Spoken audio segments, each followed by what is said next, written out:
Hello and welcome to the final tutorial of part 1 data preprocessing. We finally completed all the steps that there is to do to prepare any data set on which we will build our machine learning models, and now what we only need to do left is to prepare the data preprocessing template, because we learned a few stuff. We learned how to import the libraries, to import the data set, to take care of missing data, to encode categorical data, to split the dataset into the training set and the test set, and to apply feature scaling to put all of our variables on the same scale. However, in the data preprocessing template, we're not going to include all of these. We're only going to include the importing the libraries. Then of course you need to import the dataset. Then regarding missing data, I just wanted to show you how to take care of that in case you have some missing data in your dataset, in your work. So we are not going to include this in the templates. It's just good to know how to take care of this. But then we will focus on the machine learning models themselves. And if in your work experience you encounter missing data, you know how to handle this, any missing data issues.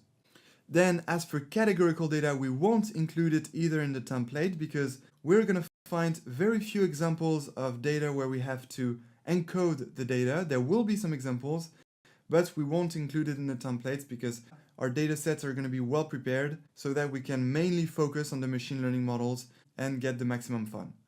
And then, of course, we will include this in the template, splitting the dataset into the training set and the test set, because that's a very important step. You need to split your dataset between training and test because you need to evaluate your model on a different set than the set on which you built your model.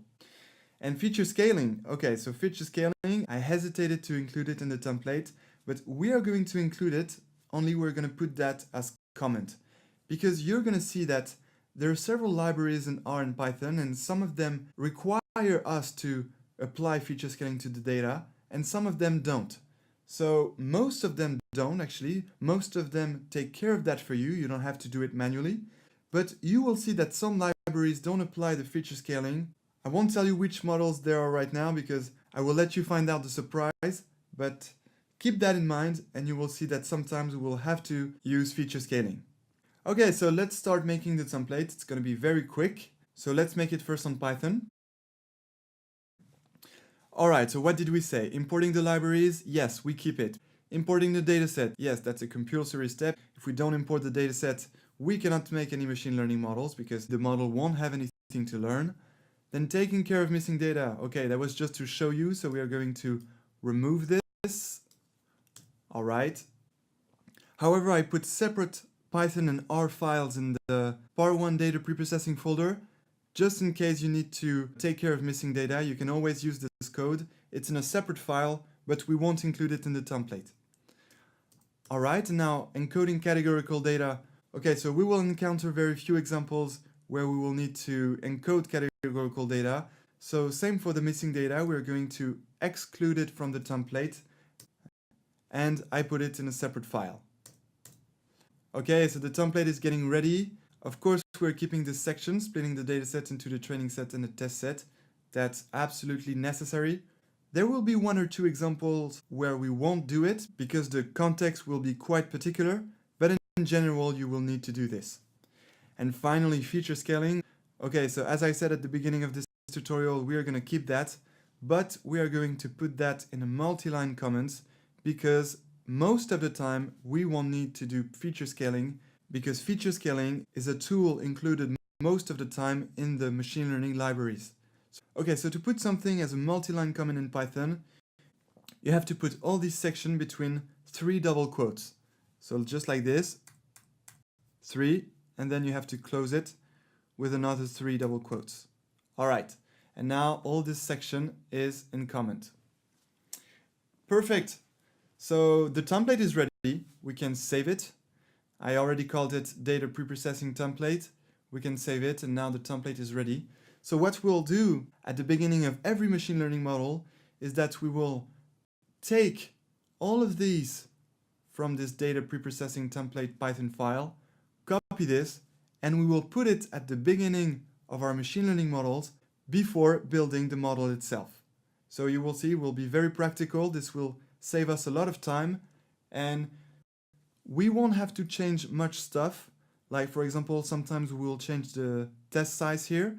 We will have to change sometimes the index here for the y dependent variable because we might have more than 3 independent variables, because as you can see here, we have 1, 2, 3 independent variables, but we might have less than that or more than that. So we will have sometimes to change this index here. However, most of the time we won't need to change this because the -1 here means that we are removing the last column of our data set. So that means that we're taking all the feature variables, that is all the independent variables.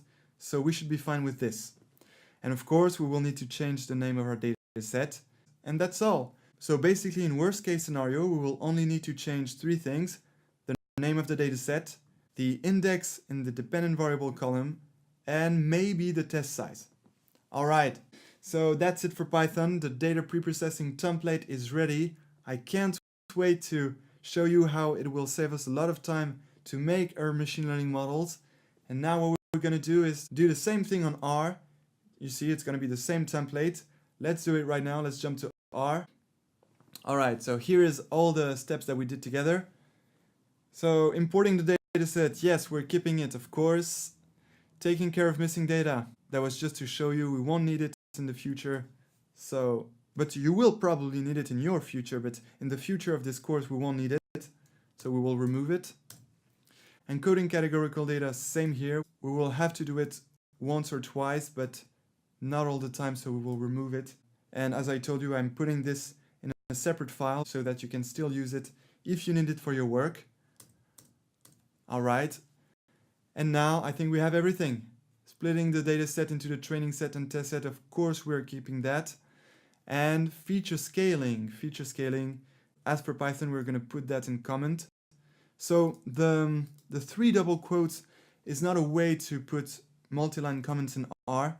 So unfortunately we cannot do it. What we need to do is, this is a good trick, you select the 2 lines here and then you press Command or Control plus Shift plus C, and that puts all your lines in comment.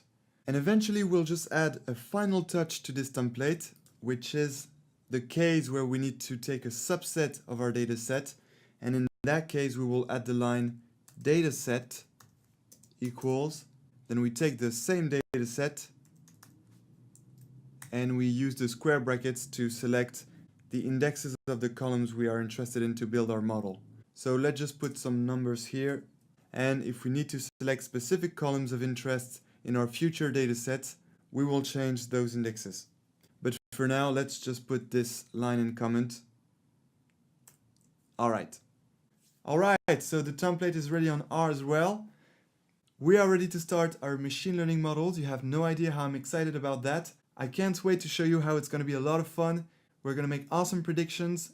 You know, we will have some kind of scenarios, business problems, and we will have to solve them, and we will use the power of machine learning to solve these problems. You will see how machine learning is powerful.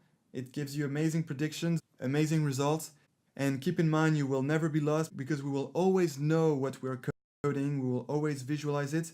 There will always be some visual graphics of what we're doing when we make every machine learning model. So I can't wait to start this with you. This was the boring part, but a very important part to do, so that's great that we did it, and now it's time to have fun. So thank you for watching this data preprocessing tutorials. Congratulations for completing this part. You are now ready to make machine learning models, and I look forward to seeing you in the next part. Until then, enjoy machine learning!